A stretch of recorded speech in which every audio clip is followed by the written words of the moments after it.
Welcome back, ladies and gentlemen, to the In the 11 podcast. I am your host, Brendan Griffiths, and this is the show where we bring on those from the world of football to show you what it takes to be in the 11 at the highest possible level.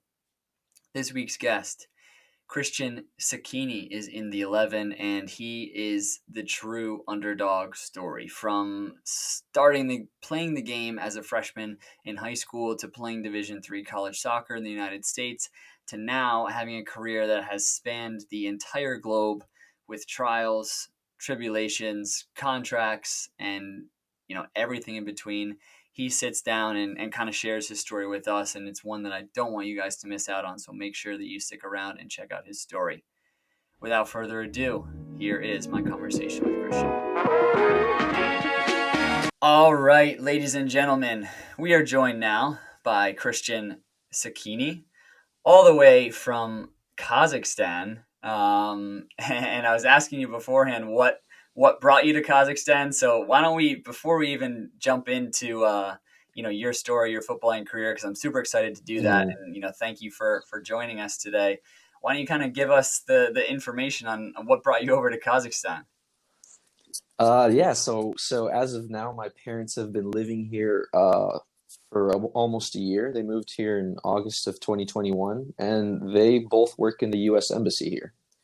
Until I'm not sure how much longer they'll stay here, but I'm just visiting them just because I haven't seen my parents. Yeah. So with that, with your parents being involved in kind of the geopolitical scene throughout your life, has that been something that's maybe inspired some of your desire to travel, or has it been, always a feature of your family that you've traveled, or is this like a new thing for you to be able to experience all these European places and global places? So ever since I was little, my parents they've moved a lot, and of course I've had to tag along. But I would say traveling when you're alone, that's when I really started to really appreciate and like to, you can kind of go explore new cities by yourself. You're on your own schedule, so that's kind of when I really enjoyed it. But I've had a taste of traveling ever since I was very little. Yeah.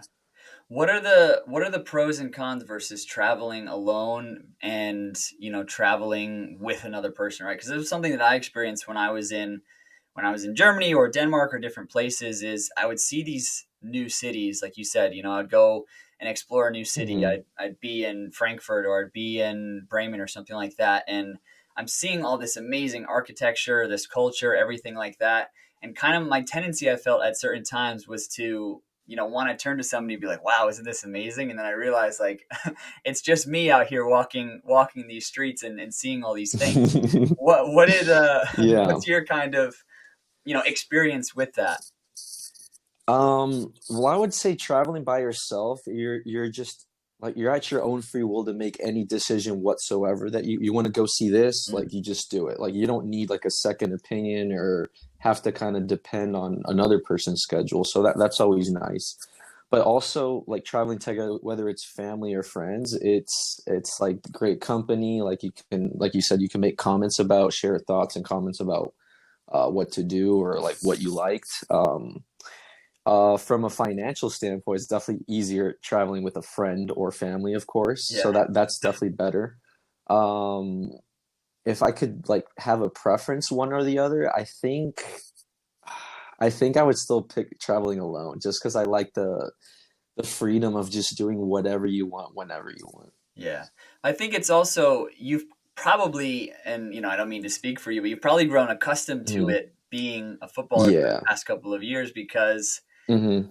that's kind of the reality of what chasing the dream is, especially when you go overseas. There's just it's almost never going to happen where it will sync up where you'll be able to, go with a teammate and try out for the same club Yeah. or even in the same city. Absolutely correct. Yeah. Most of the time, as like on your journey to become a pro or even being a pro, a lot of your time is spent like traveling alone and trying to like look for new opportunities alone because the odds are like you're not going to go with a teammate to the same team. Most likely, like you're different. You play different positions, different nationalities, etc. So Yeah. you're not going to get picked up by the same team as you and your like friend.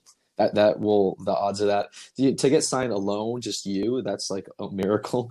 So Yeah. to say like you and a friend are going to go to the same team is like just so it just does not happen.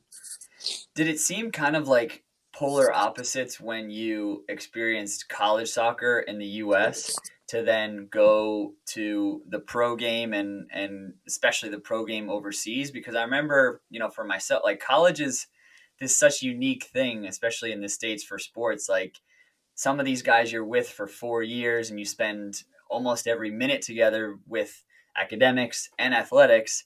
And you really form this bond where, not to say you can't form that at the pro level, the semi pro level, but it's just so different, And so I felt as if me leaving college and then being like, oh, I'm going to go and play pro, it kind of was like two very distinct chapters because I left college and then it was like you said, now I'm getting on a plane by myself and going to this new place that Hmm. I've never been to and meeting all these people that I've never met.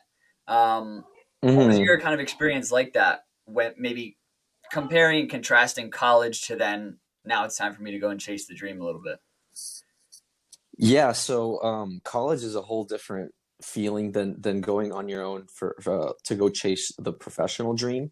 Um, yeah, I would say like in college, you're much younger. You still have like a little bit of of a party state. You're doing, especially if you're in the U.S. You're younger. Yeah. Um, the transition between when you leave all that stuff behind and go pursue that is I think that's what really matures you, and you're like you kind of like hit your this is real life the first this that's when, at least when I felt how I was like, okay, this is like the outside world, this is real, this is I'm alone, I have no help from my parents, Mm. it's a different language, so you just get hit with all these like difficulties and obstacles that now you're on your own and you have to overcome them. So like that's definitely the main difference, as far as just like playing in college and having those 4 years in a country where you're comfortable, you're in your comfort zone, you know your area, against just going to a different country and then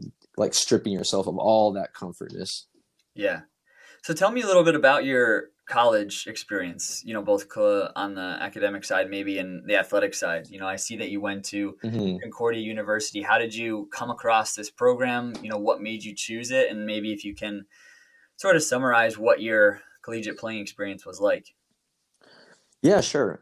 So I started kind of because I started playing soccer very late. I started in high school. Freshman year of high school was when I really picked up the sport and like played it consistently. Wow. So it's safe to say my first like 2 or 3 years playing soccer, I was not very good at all. I was JV, like JVB starting my freshman year, and then I worked myself up to varsity. I think like as a consistent starter by my junior year.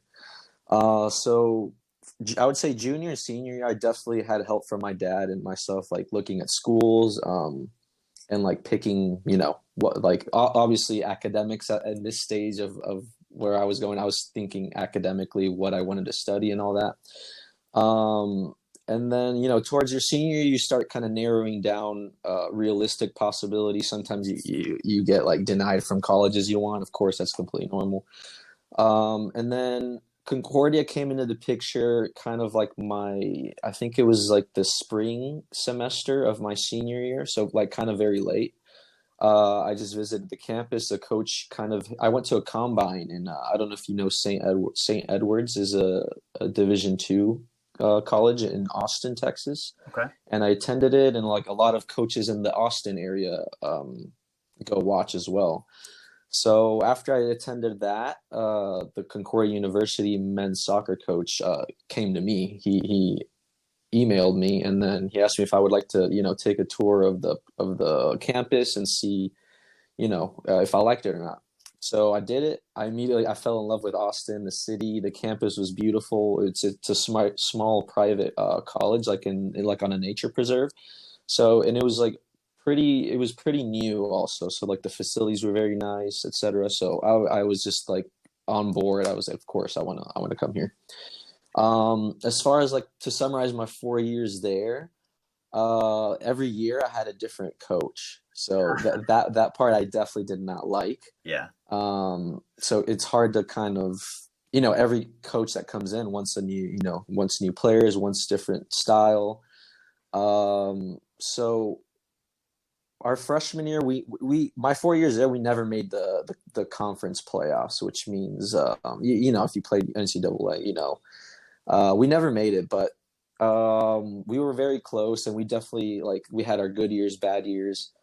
But basically for college, I got game time and I improved for sure, but it was the work that I did in between the summers that really kind of put me like higher each year. I would always like form my own, like summer leagues, play indoor all the time, and that kind of stuff. So it was just like the little extra things I did in between, soccer seasons. I feel like the seasons in college are very short, so Yeah. you have to, like, if you really want to, separate yourself, you have to be playing all year round.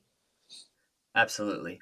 Absolutely. What's Yeah. that like with a new coach coming in each and every season? Because like you said, now you've run this cycle of now you have to kind of win over the favor of the new coach again and prove Hmm. yourself constantly. Whereas players who have a coach for all 4 years, yes, they still need to improve and they still need to perform, but they also have that coach kind of has already a bit of a portfolio of what that player has done over the course of their Hmm. career. They know who they are as a player. So what's that like for you? I'm sure it was probably really good practice for what you would then have to go and do when you go on trials and you're playing for new clubs Hmm. overseas. What was that like during college? It wasn't too difficult, to be honest. It didn't feel like I definitely need to prove myself, and every year you come in and you do the preseason and the fitness test. It's like every year you have to just basically redo it all over again, prove yourself, and earn your playing time. But I wouldn't say it's like very difficult. You just do it, you play and you work hard, and I would say like that really helped me for now. Like how in the professional game you don't stay unless you're like playing at a very high level. You don't sign 3 4 year contracts professionally. You sign like 1 season, maybe half a season sometimes. So I think having a different coach every year definitely like prepped me and helped me to have this mentality where like every single time I need to prove myself again and again and again, changing teams or whatever it may be. So I definitely, I think it helped. Yeah. And as we segue now, I'm fascinated by this, especially because now that you've mentioned that you kind of came to the game pretty late. A lot of players start way younger and maybe realize that they want to be a professional at the time when you were kind of just experiencing the game for the very first time. So, how did you get from the point of just kind of picking up the game as a freshman in high school to, what was the moment when you're like, I want to try and do this professionally? Yeah, so I would say the moment I felt like my sights are aimed on being a professional would be, it was very late. It was I would say the last game of my senior season in college. Mm, Um, not like that moment instantly, but just after the season ends your senior year, you're kind of left with this like emptiness that like, wow. Well, at least in my head, I was like, I'll never be able to play at this level again. All these friendships I've had for like 3 4 years all gone, and just like soccer, I was like, soccer is a thing of the past now. And I mean, now that I think back on it, it's not necessarily like that. You have NPSL and all these leagues that I could have played in the U.S., but my head was like, soccer's over, and I don't want it to be over. yeah. So I started really pursuing it, like whatever opportunity, combines, whatever it may be, to go play abroad. I think that's a really common thing for players is, and I wonder like the balance between how much you really like want to go forward because you love the game and want to pursue it at the Hmm. professional level, but also on the other side is it like you kind of aren't ready to let it go yet. You know what I mean? It's like this thing Yeah. you've had in your life and Hmm. you're like, you know, like I said, I don't know where the balance falls on that between I want to do it or I'm just not ready to let it go yet. So that's why I'm going to keep going. Yeah, But it's an it's interesting, definitely a mixture interesting of point. both. Definitely a mixture of both. So now you're I mean, you don't want to let it go because you love the game. That's e- what it is. So it's exactly. Yeah. yeah. And now you said combines kind of was your first maybe Hmm. introduction, I would say, to the Exactly. professional game. Yeah. So like I said, my senior year ended. It was like October of 2013. No, let me get this right. Yeah, October of 2013 was like my last. It was my senior season of college, and by I think November, December, I was doing combine after combine. And I think it was called, I don't really, this is kind of irrelevant, but it was called AX Soccer Tours. Hmm. And I attended one. And at the time, I was playing right back. And, for those listeners who don't know exactly how a combine works, it's basically, it's either 2 or 3 days long. You play 11 versus 11 full matches, and you have a bunch of coaches just, scouting and seeing players that they like. So across the 3 days, we played. I think it was just a match every day, and as a right back, I scored a goal and had like 2 or 3 assists. So I played like phenomenal for that level and for the position, I think. Hmm. So after the combine, I got approached by one of the coach, or he was an agent that takes players to Germany, and he said, "Hey, are you interested in having an opportunity in Germany?" And I was like, "Absolutely, yes." Um, this was in December, and I asked him like, so when I was jumping into this not knowing a single thing about soccer outside the U.S. I don't know Yeah. when the seasons are. I don't know like the leagues, divisions. I don't know any of that. So I just say yes, and fast forward. I think it was early February. I fly to Germany for this opportunity. Huh. And as you look back at, I'm sure to this point now in your career, you've done a lot of combines or events kind of like that. And I heard you say something there Hmm. too. The way that you performed was kind of at high level for that particular level, and which I think speaks Yeah, to a little bit of what sometimes combines yeah. can be like. So, what would to a player out there who maybe is in your shoes, right? They've just graduated college and they're looking at combines or they're looking at events. Kind of, what should they know going into it, or what can they expect? Well, I think the hardest part about combines is when you play 11 versus 11 is you're playing with just a bunch of people who don't know each other. So Yeah. the chemistry is almost non-existent. So that'll probably be the hardest part to kind of get used to. And the levels can be pretty scattered as well.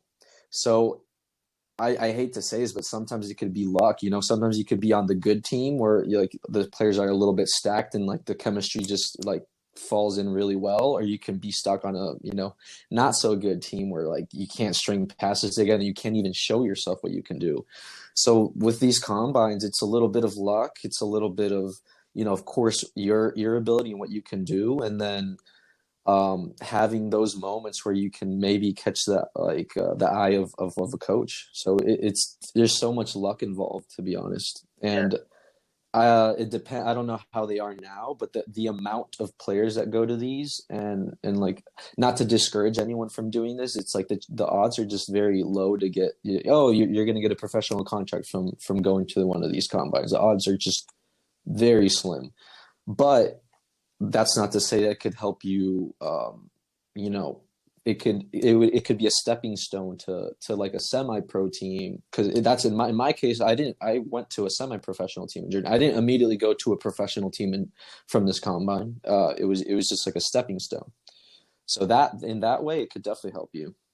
If you knew everything that you know now thus far in your career and you had to go back and kind of have that same moment where you leave college, would you do it the same way? Hmm. Or would, knowing what you know now, would you maybe do it a little differently? Oh man, probably yes, but not so differently.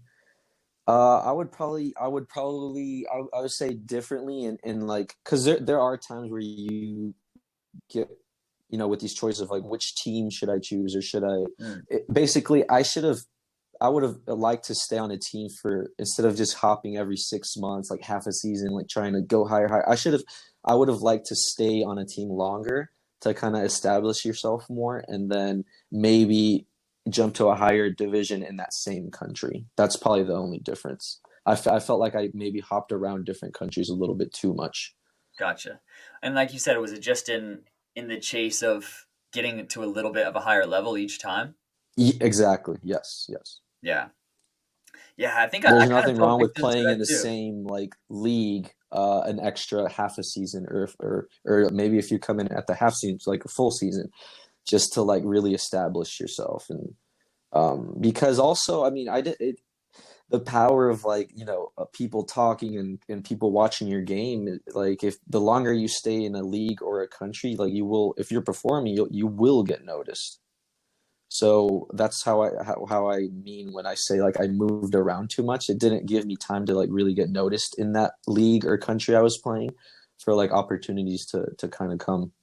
Yeah. But as you mentioned there, that's kind of one of the beauties of Europe that maybe isn't quite the same in the United States. Like, if you play, and this is my feeling and the feeling of a lot of people, if you play really well in the NPSL or, you know, one of the lower leagues, UPSL, whatever, there's really like such a slim chance of you being able to really make a name for yourself in the scene of professional soccer here and have it then, give you opportunities at the next level.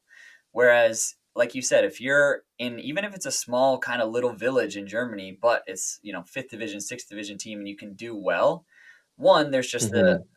element of you can have your club be promoted to the next league. So there's that immediate kind of gratification right there. But also, clubs from those higher levels do go and they search around and they watch the lower level teams and they see who's performing well. So there's that very easy transition if you, like you said, if you are performing well. Is that what you started to notice Hmm. when you arrived in Germany with that first semi-professional opportunity you got after the combine? Yes, definitely. And also I feel like what everything you said, like I agree 100% on everything. But one of the things I did like a lot in these European countries and in Germany is like sometimes these second or a team will have like a second team, like a B team that Mhm. plays in like the sixth or fifth division, which fifth division I would say is really good. Fifth division in Germany is actually a high level. Yeah. And then their like first team will be like Bundesliga 3 or something along those lines. So if you're on a team with that kind of situation going on, there's a lot of potential for you to move up if you are performing. Same thing. Maybe a team that's in the fourth division that has a B team in like the sixth division, like something like that. Then there's a lot of opportunity and chance. So what was your first opportunity in Germany like? Was there an adjustment period to the level or culture or anything like that? Kind of how would you describe that first moment? Because you said, a little bit there that I didn't really know what I was going into. I didn't know what the leagues looked like. I Hmm. didn't even, really know what to expect. Yeah.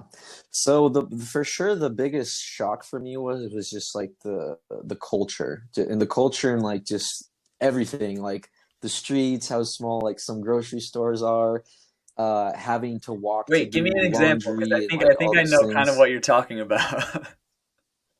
Well, like in Germany, I remember I walked into like a Norma or a Reve, Uh-huh. and it was just so tiny. In the US, you're used to like Kroger or HEB or Walmart and these giant like warehouse grocery stores Yeah. sometimes that all of a sudden you go into Europe, and it's not just Germany, it's just Europe in general, where these little grocery stores are like really tiny. Nothing wrong with that. I'm kind of used to them now, but it's just like I said, it's just such a different change than what I'm used to in the US.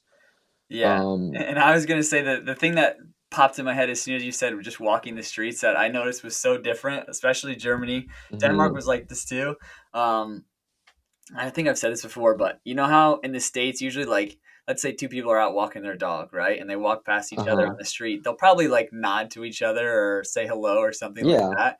In Europe, that is Hmm. not a thing. People don't do like No, small no. talk like that. Especially in Germany, no. They won't Yeah, do it is small head down talk. and get where I need to go. So culturally a big shock for you, Yeah. and Yeah. then talk to me about the football And side of it. the language, of course, was difficult too because I knew zero German going into there. The football, I so I start the first team I signed for was a seventh division team, and funnily enough, I felt like that was like an improvement from NCAA Division 3. Like I really thought like, man, these seventh division teams would like whoop some teams in our whatever conference in Division 3. And so, like football wise, it felt like a little step up, but it was nothing like out of my caliber. Like I remember I stepped into that team in the seventh division, and I started every game. I played right back like 90 minutes. Like I was very, I was like important to the team. So that was like, and I had a lot of teammates come up to me at the last, what there was like a end of the season party or like reunion, and a lot of teammates like were got sincere with me, and they're like, you improved a lot since you got here, and so that's like a good, like a great feedback you like to hear. Yeah.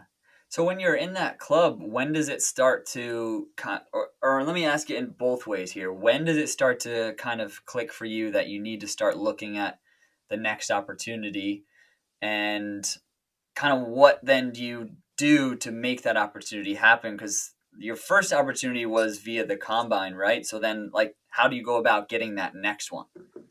hmm So, once I was playing in Germany, I knew kind of like, I knew what team I was on, and then I looked it up, and I saw, I started to familiarize myself with the German league system. So, okay, this is seventh division.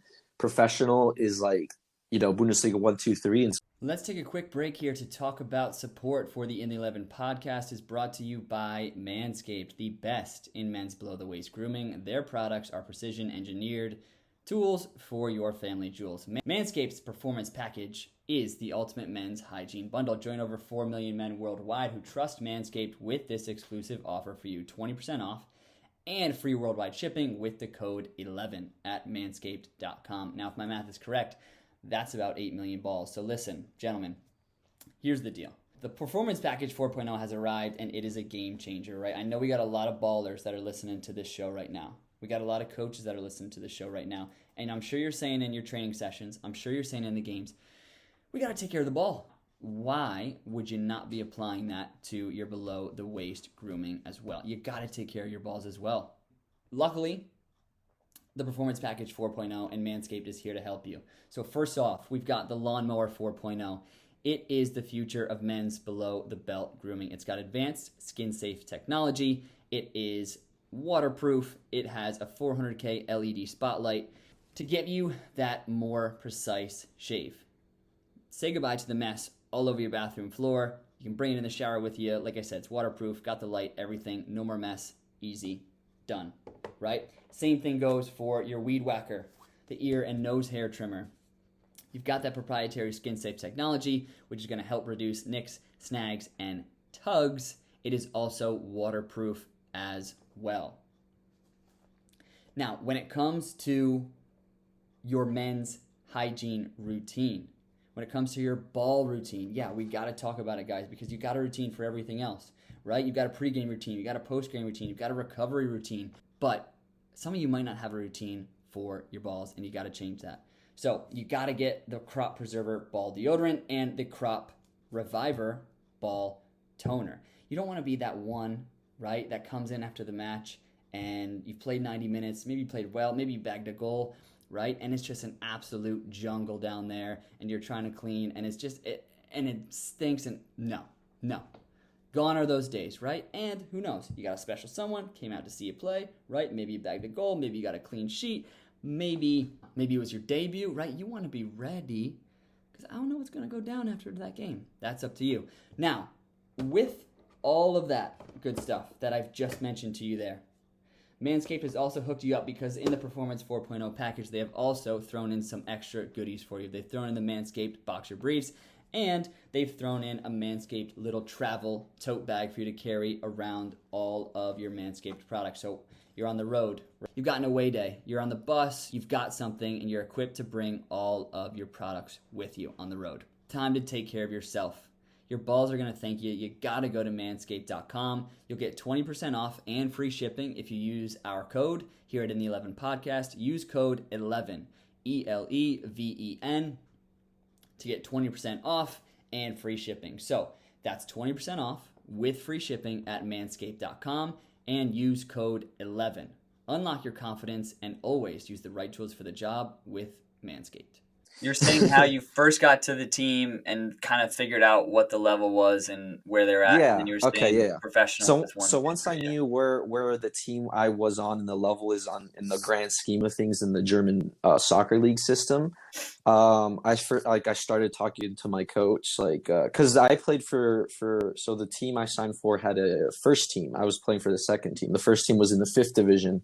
So obviously my first interest, or my first go to, was to like try to get on the first team there. So Mm. I asked him, like, so would there be any chance for me to practice on the with the fifth division team?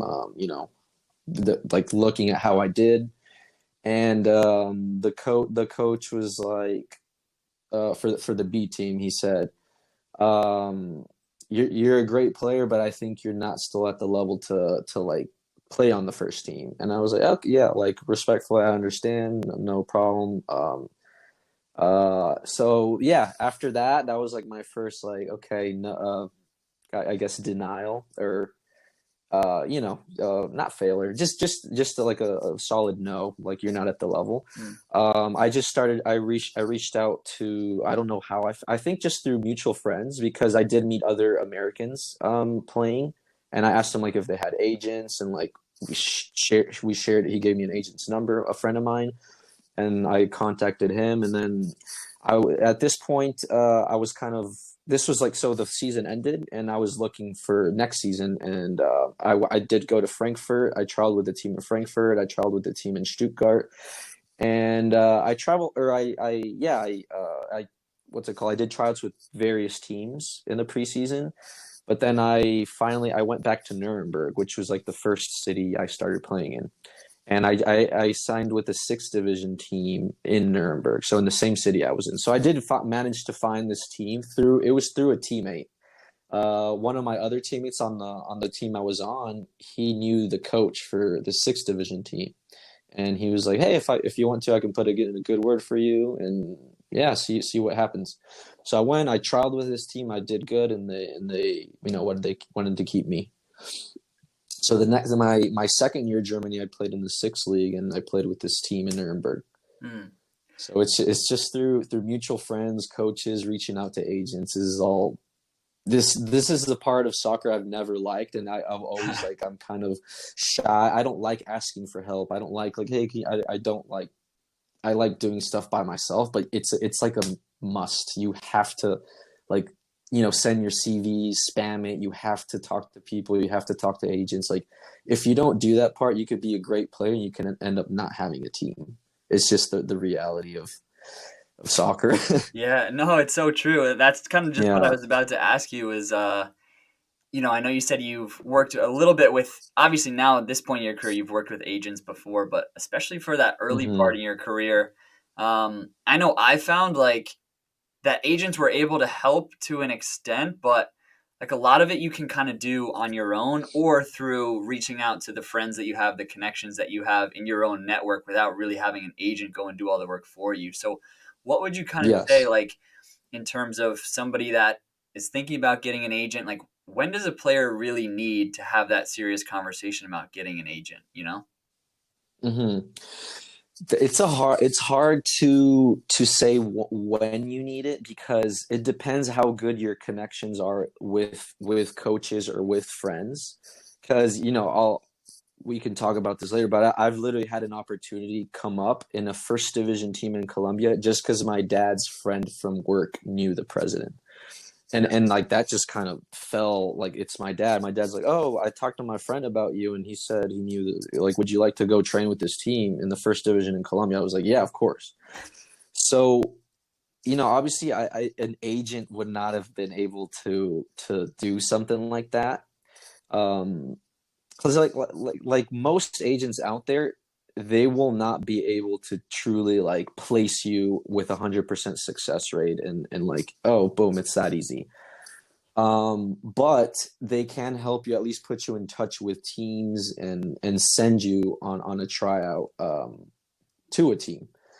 Um, the hard part is finding, because there are also some agents that like scam or take people's Mm, money, and that happens. That sadly happens a lot, way more than I thought. It's happened to me like once or twice, but other people, they've lost thousands and thousands, and it's so sad to hear. But um, yeah, it's hard to know what agent to truly trust, and it's hard to know, to decide when I truly need an agent and when you can do it by yourself. But I will say, at some standard of football, once you get to like a certain level, or like division, I think that an agents start to become safe and not kind of scammy and yeah. dodgy.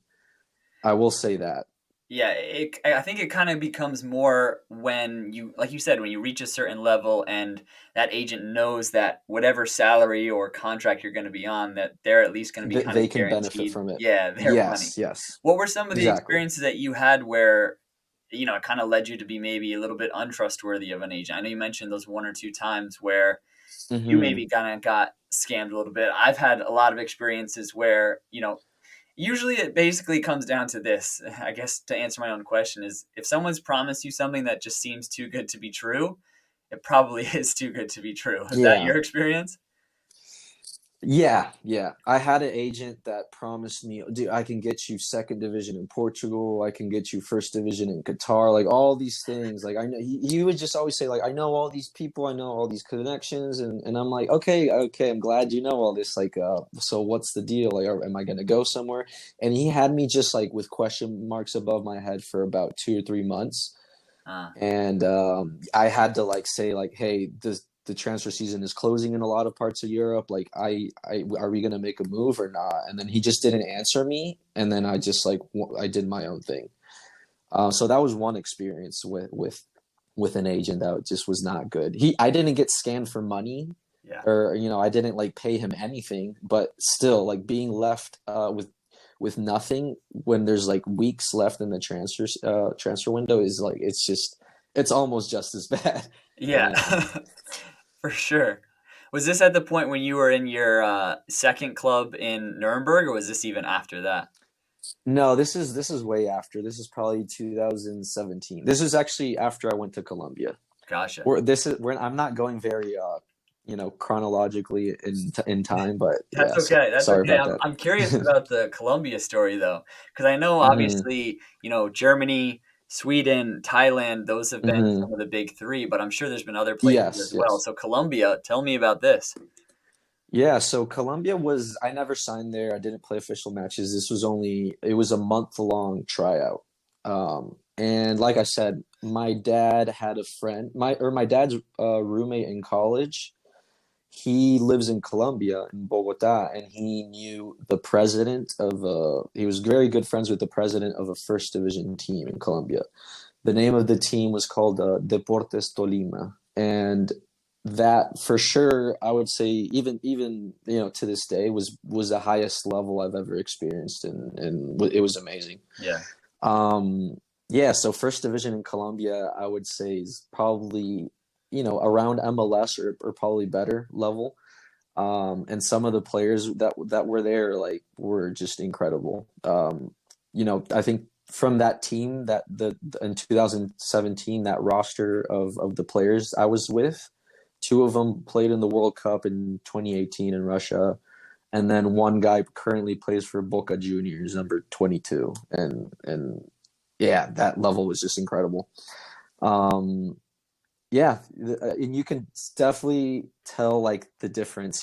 Training was every day at 8 a.m. All the players show up at 7. They're doing gym work, they're stretching. It's just like the level of seriousness is just completely different from anything I experienced.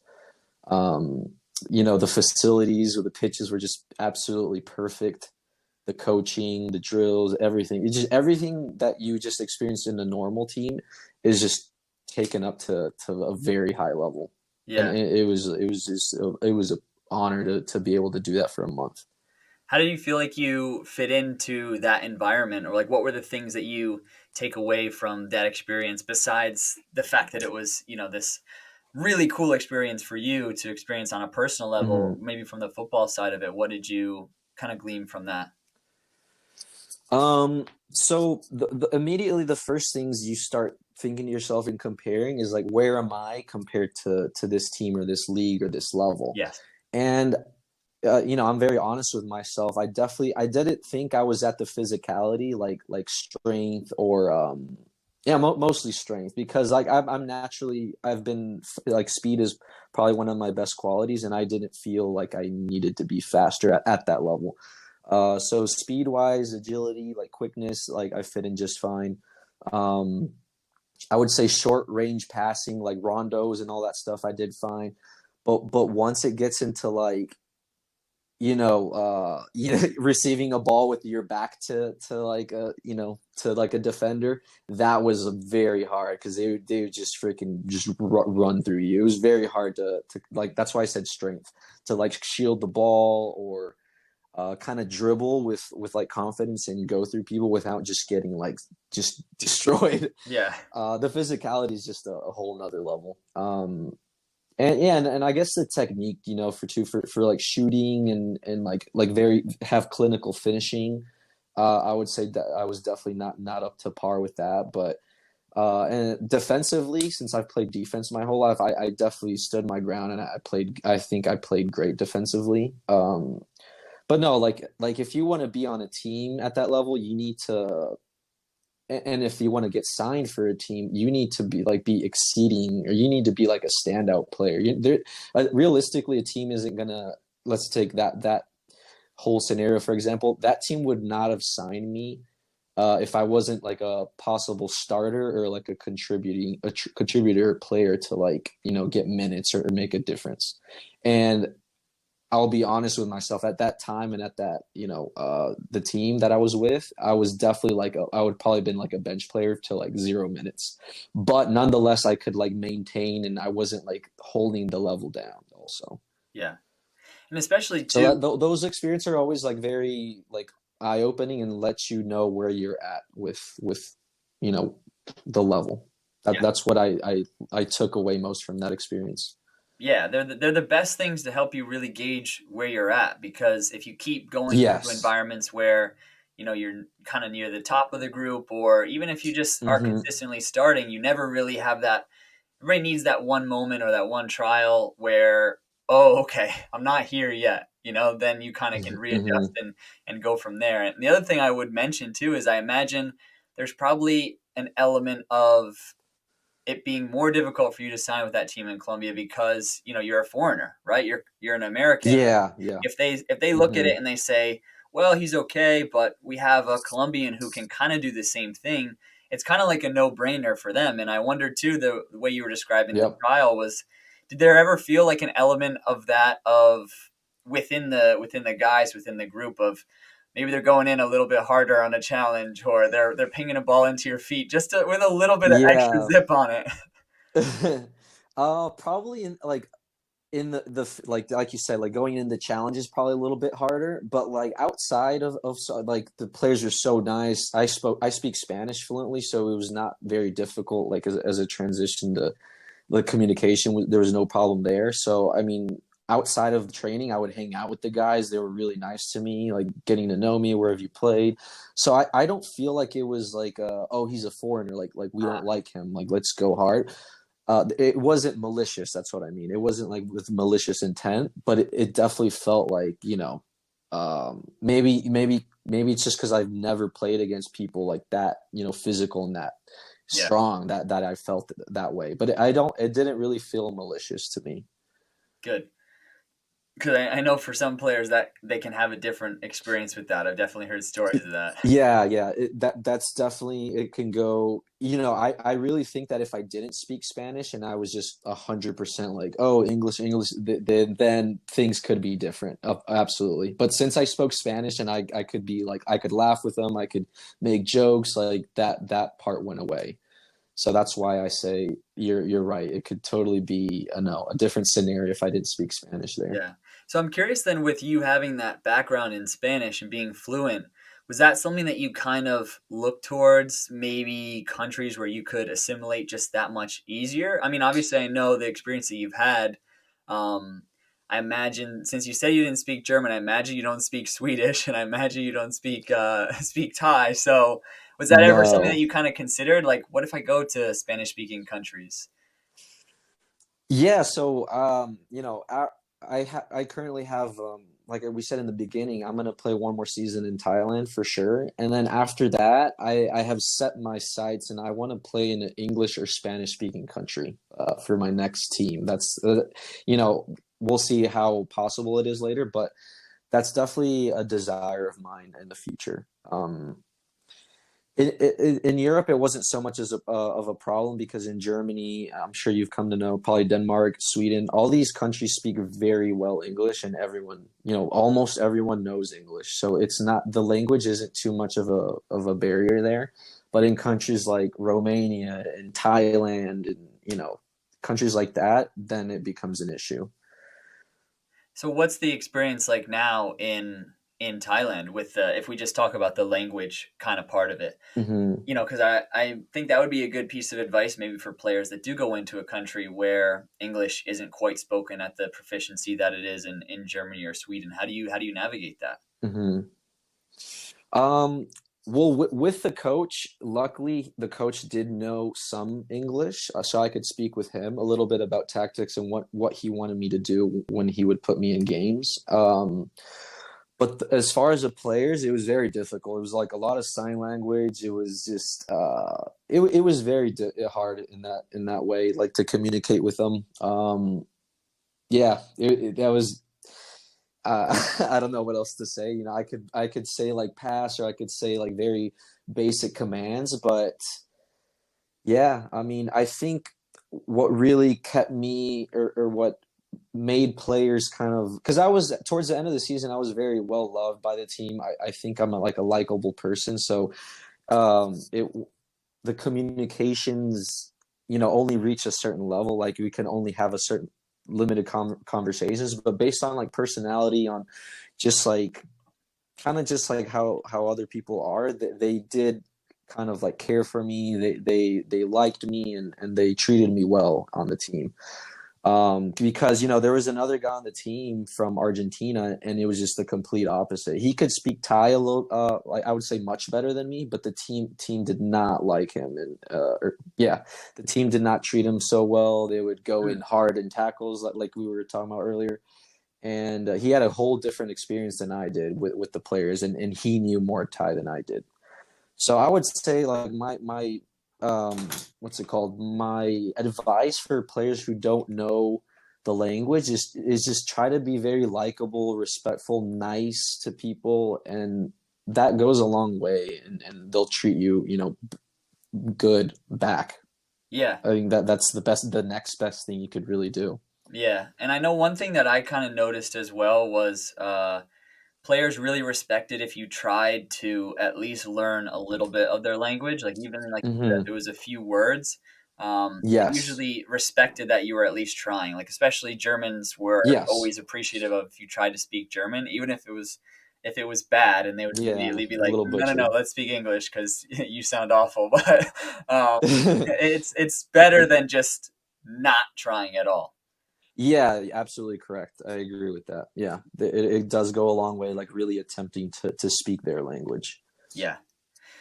So if we go back to our timeline a little bit here, we have a couple of Hmm. stops in Germany. How do you then make the transition over to Sweden? Yeah, so my coach, or sorry, my assistant coach in Germany became an agent, and he was working. He played in Poland, so he had like connections in Poland, he in Germany because he had played there, and then in Sweden too. And I kind of hit him up after the second season in my second season in Germany and said like, hey, like I'm still looking to play in Europe. Like, what teams or options would you say or like would you recommend to me or like are available? And then he put me in Sweden, and it seems very simple like that, but this is like a process that took maybe like a month of talking through, a month and a half. But yeah, I was kind of lucky that he was my assistant coach and he watched me play. He knew my like my level. He knew um I would say like I'm a very hard worker on the field, so he knew my work ethic, and he was able to recommend a club, hit up some teams in Sweden and recommend them to me and send me over there. And you've already, that month and a half process that you talk about, I'm sure if Hmm. we kind of take that picture, that's probably happened multiple times in your career, that process of finding a new club. And sometimes that Hmm. process involves going on lots of trials, right? Like I know you mentioned you did that in Germany. Yes, What's yes. the trial experience like? For example, did you go and trial with this team in Sweden, or was this sort of an opportunity that was already set for you? What is it like to go in and trial with a club? Yeah, so sometimes teams will have like open trials. Well, they'll let's say they'll put like a couple, I would say, I don't know, 1 to 5 players that they're looking to sign, and they'll throw you all in training. No one knows each other, and you just kind of play and go through the training with the team. And then there's these like arranged trials where an agent talks about you and speaks with the head coach ahead of time, and you kind of like are on the radar already, and you go to the team, and most of the time it'll just be you, like either 1 or 2 people. Very sometimes like the agent will throw in 1 or 2 players and send them both to the same team. Yeah. And so in Sweden, it was more along the lines of that, where like my agent would send me or like me and one more guy to the same team, and we would trial together, or along those lines.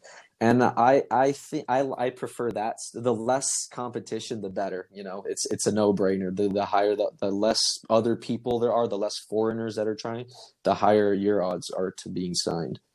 Yeah, and what I think is funny about this is even when you mention that open trial phase, that's more, I guess, what a preseason in Europe would look like, where maybe some extra players are kind of brought in, and maybe it gets whittled Yeah. down from there. But the idea Hmm. of what an open tryout is in America for like it. Oh I want my to say this gosh, to yeah. everyone out there listening. It does not exist in other places really in the world. It definitely doesn't exist in Europe. Like Yeah. you can't pay $150 and go try out for Bayern Munich. Like it's just not possible. But in the United Yeah. States, like you can do that for the LA Galaxy, which I think is Yeah. still insane.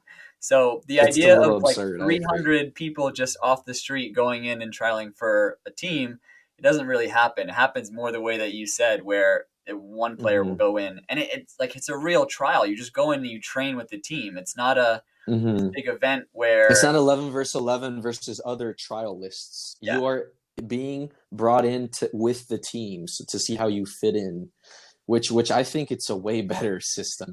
so much better. It's very unrealistic to put 300, the size of these combines and open trials are like ridiculous in the US. If you ask me, I would never do one ever in the future. I would never attend one of those again. But yeah, No, with this everything I way know of now, I like definitely seeing wouldn't either. how I would never do one of those again.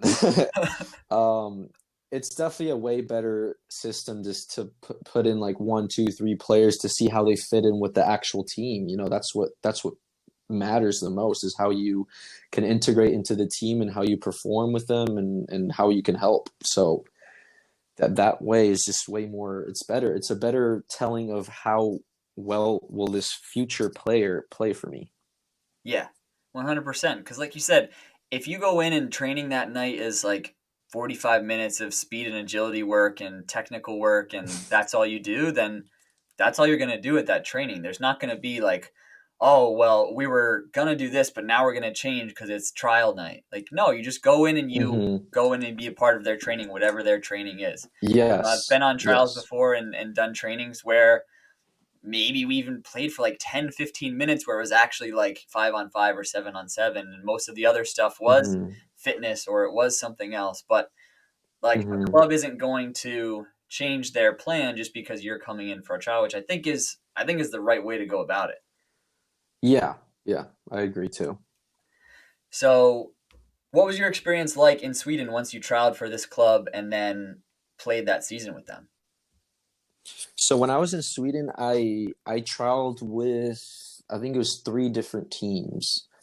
The first team I trialed with was definitely not up to the level I wanted. You know, you can tell with like the player, like just just looking at the speed of play, the players' builds, and how training is ran. And after the first trial, I immediately talked to called my agent. I'm like, hey, this level is just not. It's definitely not up to par to what I was expecting. He's like, okay, I understand. Let me hit up another club. And then he talked to another club and he sent me there. And then that club was definitely much better club. And I was like, okay, I like this team. I fit in well. So I trialed with them for about a week, and they said, yeah, sure, we'll sign you. Um, and yeah, it went well. When was this? This was so going back to the timeline. This is January 2016. Yeah, yeah, that's like because preseason in Scandinavia in general is very long. They'll start like in January, Mm. and then the actual season starts in April, I believe, like the first week of April. That's in Sweden. So January did the preseason with this team, and I played well, but I will say my level dropped. I don't know maybe it was the cold, maybe I'm making excuses, but I didn't perform once I signed as to when I came in. And this team, they started bringing in players from like the first division that were like the youngsters from like the high Allsvenskan, which is the first division in Sweden. And I kind of felt like, okay, they're definitely like replacing me. So yeah, sure enough, like maybe after that had happened, like I got approached by the manager and they said, hey, we're thinking about maybe loaning you out to a different team. And at first I was like, oh man, like this is not good. This is just you feel so down. You feel like, it's I ruined it. Yeah. But anyways, yeah, you just kind of accept it and move on. There's no other option.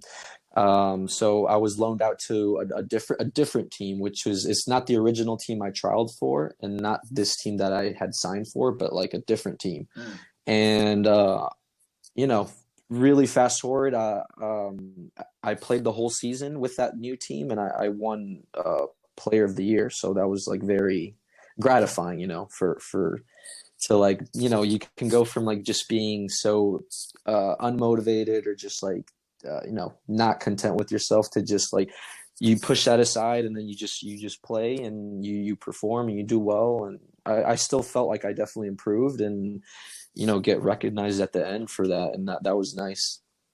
Isn't that kind of the nature of football? Like Yeah, you're in one yeah, the you're in roller one coaster of situation and you emotions. can't even get on the field, and then all of a sudden, you're at this low point. You're like, oh, why am I doing this? Should I, I think Hmm. I talk to most players, and again, I don't want to speak for you, but I think almost everyone at certain points in their career has this moment of like, God, do I want to keep doing this? Like Oh some yeah, of these aspects all the suck. time, Yeah. all the time. Some of these aspects really suck. But then, like you said, fast forward 6 months, all of a sudden, you're in the team week in and week out and you win player of the season. And that's just like Yeah. the nature of the beast. And that's kind of what keeps Hmm. us chasing it, is because you always think about, oh, but remember when there was that good patch, Yeah. right? Even though I'm in this rough patch now, remember the good time. Yeah.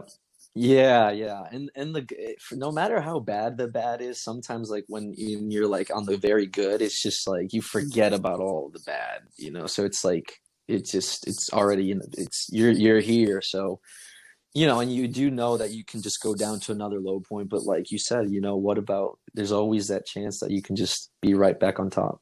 Yeah.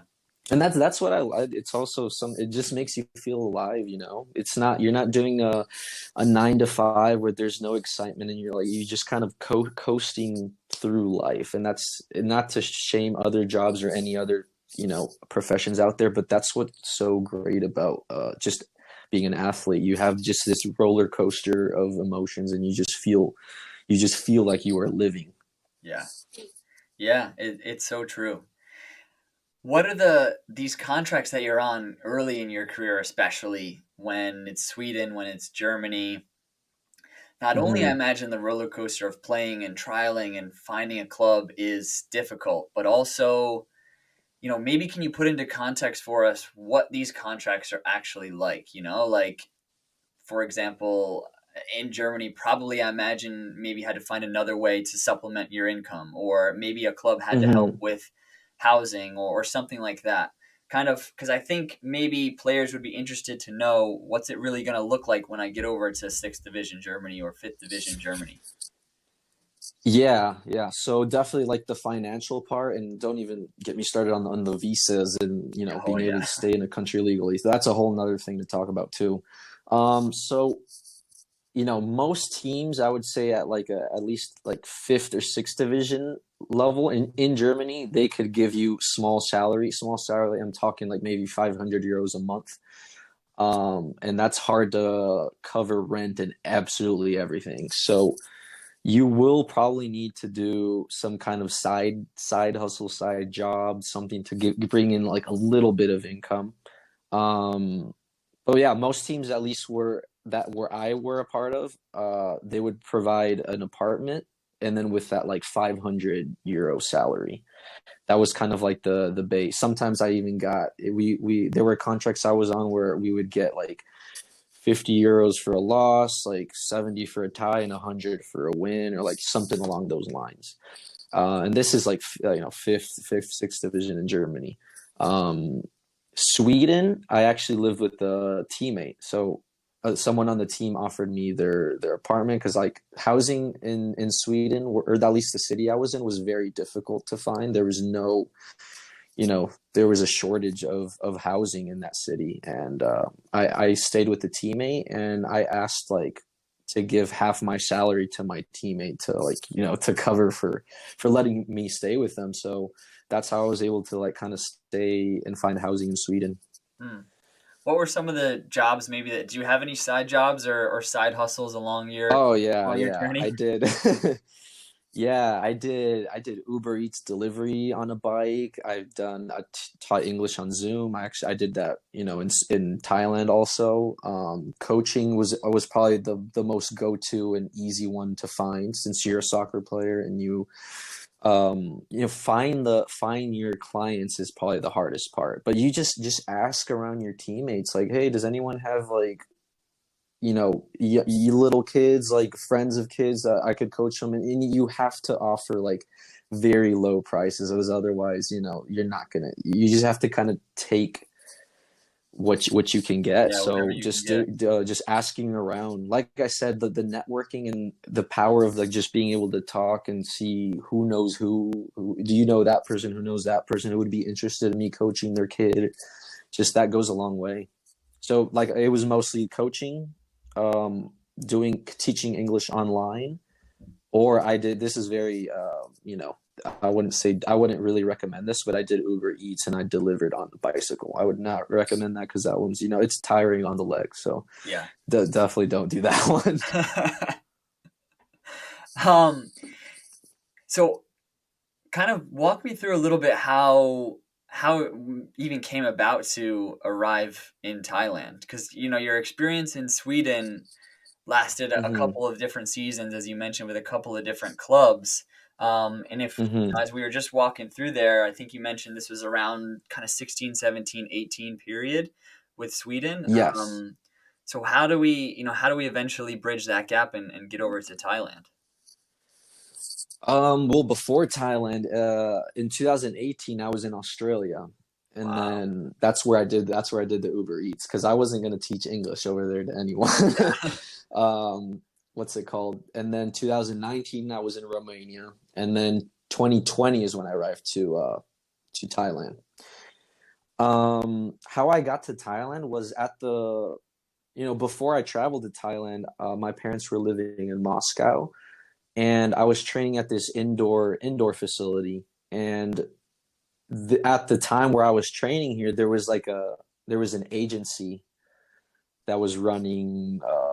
It was a Russian soccer agency that was just sending players to whatever their contacts were, and I played there for like this was Christmas break, kind of right before COVID started. So I was training there for like a full, I would say like all of December and all of January, and yeah, just kind of talking through the people that were holding this agency. Um, I met a guy He was American, but he was half Nigerian, and just he knew a guy that knew another guy that was an agent in Thailand. So it was just a very Yeah. very far, shot in the dark, like, and yeah, it just somehow he's like, well, the thing was like, he says, I have contacts in Thailand, I have contacts in Cambodia, or contacts in Azerbaijan, and he's like, where do you have any preference where you would like to go? And I know nothing of these three countries, and I was just like, not flipping a coin, but I was just like, I guess Thailand sounds good. I did look a little bit at the how the soccer is and like the league system and all that, and I think Thailand was the better choice. So I'm glad I picked Thailand. But once I arrived at Thailand, it was around February 2020, and then yeah, I met with the agent. He sent me immediately on a team there, and it was going good. I had an incredible first day of training with the new team. They signed me the day I arrived after that training. Everything was going great. And then like a week later, COVID starts. And that's a whole nother thing to talk about as well. Yeah. Yeah, like want to keep this short, fast forward two entire seasons got canceled in Thailand because of COVID. So all of the 2020 season, they tried to pick back up in October of 2020. We trained for about a month, and then November, we actually could. I think we played like a first 2 or 3 games, and then once again got canceled. So like from like November, December 2020, all the way until June 2021, I had to like train on my own, play indoor with other foreigners, like just kind of keep on training and keep on playing. And then that's when I was teaching English on Zoom and coaching, and because I wasn't getting salaried, but I wasn't on a team, I wasn't signed by contract for like almost a year and a half. So then come June 2021, trials start to open. Teams are like, this is like I said I didn't do open trials, but like I kind of had to, because I had zero agents. I had no leads to anything. So come June 2021, I start going trial to trial to trial, and I just kept getting like no as an answer. And I was trialing as a right back, left or right back, and then I noticed like all the foreign players that get signed are either forwards, wingers, or center backs. That's just like, I noticed that is, every country has its demand for players for what positions, and in Thailand it was so obvious. It was like these three positions are like what the Thai teams want from foreigners. So I was like, okay, you know what? I'm gonna start playing winger. And like sure enough, like the next trial I went to, I was like, yeah, I'm a winger, and I played winger, and yeah, the team liked what they saw, and they invited me to, because okay, they didn't initially sign me right after the trial ended. They said, come train with the team another week or two. So I trained with this team like a week, 2 weeks passed, and then finally like, okay, we'll offer you a contract. And that's like the latest team I played for in Thailand. Gotcha. That, I imagine that has to be crazy, living in a country, like Thailand, in a foreign place, experience going through Hmm. COVID, and you're not with the team, and you're just trying to figure out how you're going to get your next team and how to survive, basically, how to make enough money to Yeah. keep a roof over your head and everything like that. Hmm. It sounds insane. I think Thailand was a good place to be caught during COVID, because the price of living there, or the cost of living there, is just so low. So Mhm. like going out to eat, I would spend $2 to $5. My Airbnb monthly was like $300. Like, and then like through the coaching and teaching English, I was able to like easily sustain myself. So yeah, Thailand was a good country to be caught during COVID. So now that we've added Romania and Australia, which I didn't know about, to the kind of Rolodex here, Hmm. off the top of your head, like how many countries in your whole journey, if you look at a map and you're putting pins on all the places where you've trialed or played in, how big does that list get for you? I'm counting right now. I think it's probably 8 or 9. Wow. Yeah. Yeah. I think 9 to be exact. Wow. Yeah, What? because I'll do the quick journey. Germany, and then I actually played 6 months in the Netherlands on my friend's team. It was just a very low. It was just I think it was like the fifth division or sixth in the Netherlands. Then I went to Sweden. Then from Sweden, I had a trial somewhere while I was in Germany on Christmas break. I went to a trial in Honduras for a first division team as well. Wow. Didn't work out, but nonetheless, great experience. And so okay, we got Germany, Netherlands, Sweden, Honduras. Then after that, what did I say? Australia, then Romania, then Thailand. Yeah. And Colombia added. And then Colombia, sorry. Yeah, so it's eight. Wow. Colombia was also just a trial, but yeah, that was, like I said, that was probably one of my best experience and favorite experience throughout the whole journey. Yeah. And all of these travels and all these different experiences that you're having, trials, highs, lows, contract signings, Hmm. desperately trying to find a team, was there ever a moment where you felt like you kind of like made it or you achieved that goal that you set out to? Was there ever this like kind of trying to find the right word for it, the culmination or gratification that you got along the journey of like, aha, this is the moment that I was really searching for? Um, I want to say yes. I'm trying to think like when exactly. Because there was moments when I was in Colombia where I mean, obviously I didn't sign or anything, but playing at that level and feeling like, hey, I could freaking hang on with these guys. I can like compete at this level. I definitely felt like if I can play at this first division Colombia, like I can play, I can at least have, I can consider myself a professional, really. Yeah. So that was like a small one, but it's still, I didn't sign anything up till that point. So I was just like, no, you can't really call it on paper, official. Um, I would say, to be honest, honestly, in Thailand, when I received after I signed my contract, and then like a week later, I received all the jerseys and all the gear with my name on it. That's really when I was like, yeah, this is what I've worked for. Yeah. Yeah, and I have to imagine too, it's so rewarding for you to like look back at it and think about where you've come from too. Because like we said in the beginning, there's players who go on to play professionally that they start when they're 8 years old and they play all the way up through academy. And Hmm. like you kind of did it a different way. You did it probably on paper a more Yeah, not difficult way of non-traditional grinding way. it out, grinding it out in lower leagues and Yeah. countries and all that type of thing. Hmm. Yeah, for sure. Like you said, I think the most traditional way and like standard and the paved way is to just play since you're four, go through academies, academy, pay for like the best, team, and then really just hopefully you're a professional by 18 like that. And if you're not, you're still probably a really good player if you've been playing since you're four and all these academies. But it's also like the mentality part to like not give up, because throughout the whole journey it's very easy to just say, okay, no more, or it's not going my way, and just kind of just quit.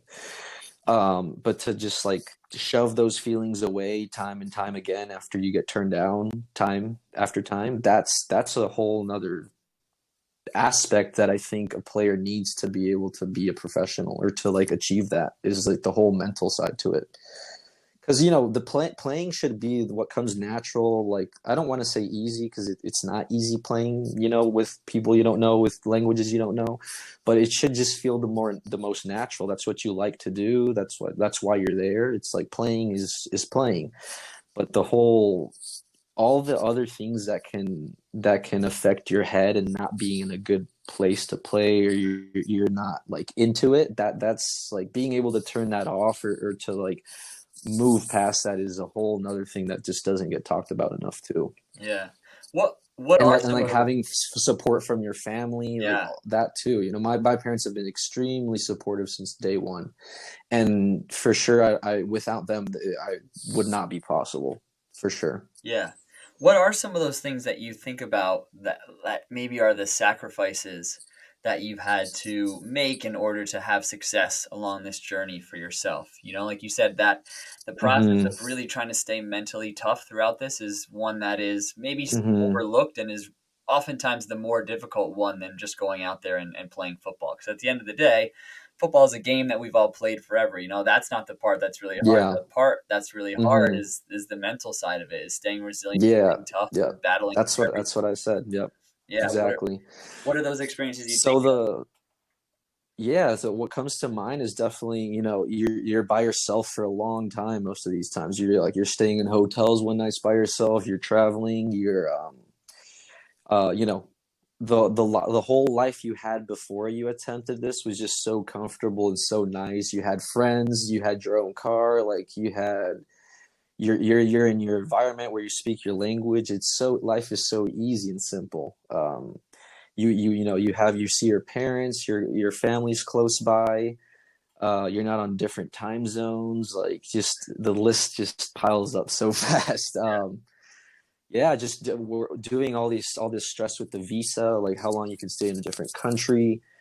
um getting turned down from teams after traveled, like, however, hours on a plane or a bus. All these things just add up. And yeah, I will say, there gets you do get to a certain point where you just kind of become resilient to it, and you just just, it's not that big of a deal. It's like a little bump, but in the beginning, it's probably the most important to be strong in the beginning. Yeah. Is part of it for you? I know one thing that I remember experiencing was like wherever you would go, and it's just this weird thing about sports and this weird thing about football. Like people are really obsessed with asking you like, "Oh, well, how old are you?" You know what I mean? Like Oh, that's a age whole, is yeah, yeah, yeah, age yeah. is such a weird thing Mm-hmm. in football. Like Yeah. when I was in Denmark, it's such a topic. Like, and people are like, "Oh, you're how old and you're still doing this?" It's like that's one I know that weighed on me a little bit was, but it's just another thing that you mentioned that you have to kind of be resilient about. And Mm-hmm. to a lot of people, what you do isn't really going to make sense. So the only thing that you have to do Yeah. is it makes sense to you, and that's it. Is that something that you experience as well, where that Yeah, next question is like, "How absolutely. old are you?" And then you tell them, and they're like, "Ooh, You're like, ooh, yeah. Yeah, I got a lot of those. Got a lot of those for sure. Um, it definitely bothered me, but like you said, at a point, it's just like, I'm doing this for me. It's like, I don't. It doesn't matter how old. Like, as long as you're performing and you're playing. Obviously, if you're looking at extremely high levels, like, of course, age plays more of an important role, because teams want to sign you for longer, or like your market value, all this, like the money spent on you, that begins to matter a lot to the club. But on lower, professional leagues, it's like, who cares about how old you are? Just, obviously, there is a certain limit to yeah, it. You can't be 40 and you're like, oh, I really want to sign my first professional card. There is limitations to it, without a doubt. But yeah, if you're, like I said, I decided to start my journey to, I want to become professional. I was 22, and like we were speaking earlier, most of these academy players, they're like, by 18, they're already at a professional level for sure. mm, Me at 22, I was playing like seventh division in Germany. That's far from professional. Um, and it's just about not quitting. That's the best advice. yeah." Yeah, staying mentally strong and not quitting, and you'll get what you work for. It's so true, man. I think that's the one thing that I've realized is like, yes, you have to be a really talented player, um, Hmm.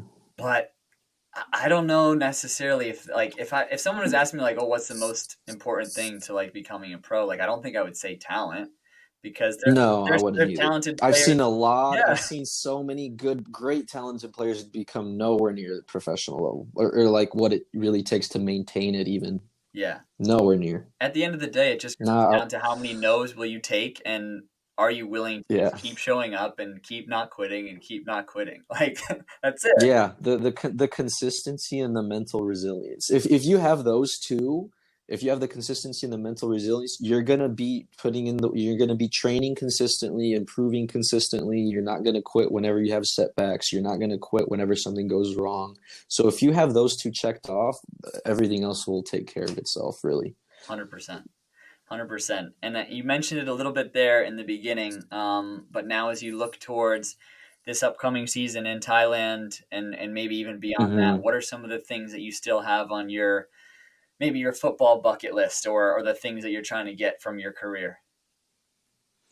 Um, I would like to try to play in the USL for sure, USL Championship. That would be a goal of mine, or playing in any first division league in a Spanish speaking country. That would be great. Though those are like my two sets. Maybe even, I mean, MLS may be a little bit unrealistic still, but who cares? I'll throw that in there. Either MLS or any first division speaking Spanish speaking country, sorry. Yeah. So those would be like my two really like goals. Gotcha. I'm half Mexican, so maybe even in Mexico would be like I was just there for vacation with family, Mm. and I was speaking to some my friends or my cousins' friends from there, and they're like, yeah, we know people in the first to second division and coaches, and I was like, well, I'll let me write down your contact because after this season is done in Thailand, I'm hitting you up. Yeah. So, kind of like another insight, I'm already kind of setting things up for next season, Yeah. like now. So that's how sometimes you have to be. Yeah. A lot can change, obviously, in that amount of time, but still, at least to have that connection, like where I can send out a text like, "Hey, my season," or like, "How's it going?" Like, I'm doing this in my season. Like, I'm setting yourself up for like the next one already. What have you, when you do that, like, do you, because I know you mentioned earlier that was one thing that you maybe would change a little bit on your career of kind of bouncing from place to place, right? Like, so do you now look at it and you Hmm. kind of wait to handle that side of it till more towards the end of the season? Like, kind of focus in the season on where you are right now and Hmm. giving my best in this current moment. And then when it's time to worry about that Hmm. stuff, I'll get to that later. Um, I don't think when you're like trying to look at another team, you can definitely still be 100% present with your current team and give everything there. But I see what you're saying, where it's kind of like your last season, since you're already looking at another team in a different country, like that would be your last season in that place you're at. Yeah. I don't think I think like that. I would just give 100, no, even if I know I'm leaving, or you know, um, like I said, that I want to keep on that same team several years. I would. That's a tough question. It also depends how it goes. Maybe I Yeah. play. Have a phenomenal season here, and then maybe like a second division team in Thailand wants me, so that kind of overtakes what I was planning in Mexico. So it's also another thing is like it's very hard to plan far ahead in the future, and this as a professional soccer player. Yeah, Yes, 100%. The only reason I ask, a lot of stuff can change. yeah, the only reason I ask is just because I know that was something that I kind of started to do and I didn't quite like about what I was doing is like when I was in Germany or Denmark, I felt like the moment that I got there, I was already thinking like, okay, I'm gonna do well here, and then I'm gonna like Hmm. think about my next team, and it got to be kind of like I wasn't really focusing on the present or experiencing the teams I was with. I was just thinking about the next opportunity. Gotcha, because you're worried about the next one. Yeah, I definitely understand that. Yeah. yeah.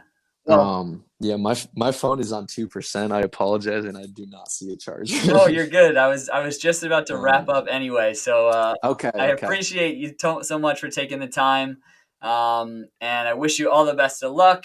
Enjoy the rest of the mini vacation, I guess, before you head off to Thailand. And thanks so much for sharing some time with us. Awesome. Thank you, Brandon. Thanks for having me. Absolutely. I'll speak to you soon. All right, see you, man. Bye bye. Bye. That is going to do it for the episode this week. I want to thank Christian once again for stepping in the 11 and sharing his story. And I want to hit home that point that we talked about there at the end that yes, you need to be a talented footballer to be able to play at the next level, whatever that next level is for you. But really, I think that the number one thing I would tell to any player is you just have to not quit. You just have to not give up. If it's what you truly want. If what you want is to play college soccer, play professional soccer, whatever it is, eventually it's just going to come down to how many no's are you willing to accept before you get that yes. Because a lot of people quit a couple no's short of the yes that they were desperately looking for. And there's talented players that stop their careers far too short because they just didn't want to keep putting in the work, which is fine if that's what you want to do, but don't cheat yourself. If this is what you really want, then what's going to take you to the next level is just simply the fact that you're not going to quit and that you're not going to give up. So I appreciate him sharing his story. I appreciate him giving some insight to all you out there listening. The only thing that I'll ask you here at the very end of the episode, if you've made it this far, I appreciate you so much. The podcast has been growing so much on all of our platforms, but I want it to grow a little bit more on the YouTube, on the video platforms. If you are already watching and subscribed on YouTube right now, thank you. And if you are not, if you could go ahead and do me a big favor and check out the podcast on YouTube, subscribe to the YouTube channel, and hopefully we can continue to grow that community over there. Thank you so much to all you who are listening, and I'll catch you on the next one. Peace.